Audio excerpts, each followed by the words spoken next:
आपकी सैलरी 1200 से 1400 Euros per month के बीच में होगी। उस एजेंसी ने इनको रिटर्न में भी दिया है, को कंपनी एकोमोडेशन, फूड और ट्रांसपोर्ट प्रोवाइड करेगी। एजेंट्स बहुत ज़्यादा मिसलीड करते हैं। हंगेरी में एज अ फैक्ट्री हेल्पर या as a warehouse assistant आपकी सैलरी 1200 से 1400 यूरोस पर मंथ के बीच में होगी। ऐसे प्रॉमिसेस बहुत सारी एजेंसीज और एजेंट्स कर रहे हैं और हमारे सब्सक्राइबर्स ने मुझे ऐसा बताया है। इनफैक्ट एक हमारे सब्सक्राइबर हैं दुबई से, उन्होंने मुझे बताया कि एजेंसी ने उनको प्रॉमिस किया है कि उनकी जो मंथली सैलरी होगी वो होगी 1200 से 1400 यूरोस के बीच में। अब ये जो हमारे सब्सक्राइबर हैं ये बेसिकली इस समय दुबई में जॉब कर रहे हैं और इनकी जो सैलरी है दुबई में वो है तकरीबन 1500 दरहम। और ये इस एजेंसी को जिसके थ्रू इनको ये जॉब ऑफ़र मिला है ऑलरेडी 10,000 दरहम पे कर चुके हैं। अब देखिए यहाँ पे क्या है, जो एजेंसी है बाकायदा उस एजेंसी ने इनको रिटर्न में भी दिया है। एक हैंड रिटन डॉक्यूमेंट है जो आप स्क्रीन पे देख रहे हैं, जहाँ पे सैलरी मेंशन की गई है।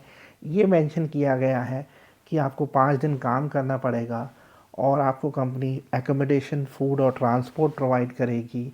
साथ ही आप 5 साल के बाद सिटीजनशिप के लिए एलिजिबल हो जाते हैं। तो मैं कहूँगा कि आपको ऐसी एजेंसी से अवेयर रहना है।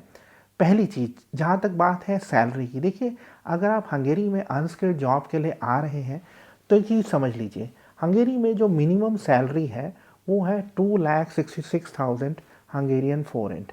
अब ये जो सैलरी है अगर मैं इसको यूरोज़ में कन्वर्ट कर देता हूँ तो ये बनती है तकरीबन 650 यूरो या 650 यूरोस। इस पे 33.5% टैक्स लगता है। अब क्या है, अनस्किल्ड में ज़्यादा से ज़्यादा आपकी सैलरी मैं कहूँगा 3,60,000 फोरेंट हो सकती है या मैक्सिमम 4 लाख फोरेंट तक जा सकती है। तो अगर आपकी सैलरी 4 लाख फोरेंट भी है ग्रॉस, तो आपको हाथ में कितना अमाउंट आएगा ये मैं आपको बता देता हूँ। देखिए 4 लाख हंगेरियन फोरेंट अगर आपकी ग्रॉस सैलरी है तो इन हैंड आपके पास आएगा तकरीबन 2,66,000। अब 2,66,000 को मैं अगर यूरोज़ में कन्वर्ट कर देता हूँ वो 650 यूरोज़ बनता है।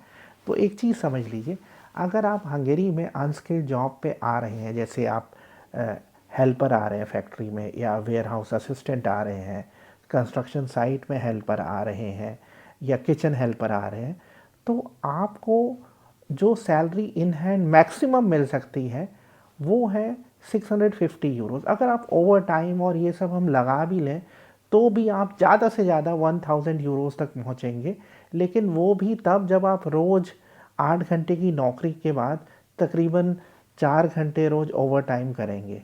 तो मैं कहूँगा कि अगर आप हंगेरी आने का सोच रहे हैं तो ये सोच के आइए कि आपको जो इन हैंड सैलरी मिलेगी वो रेंज करेगी 500 से 600 यूरो की रेंज में।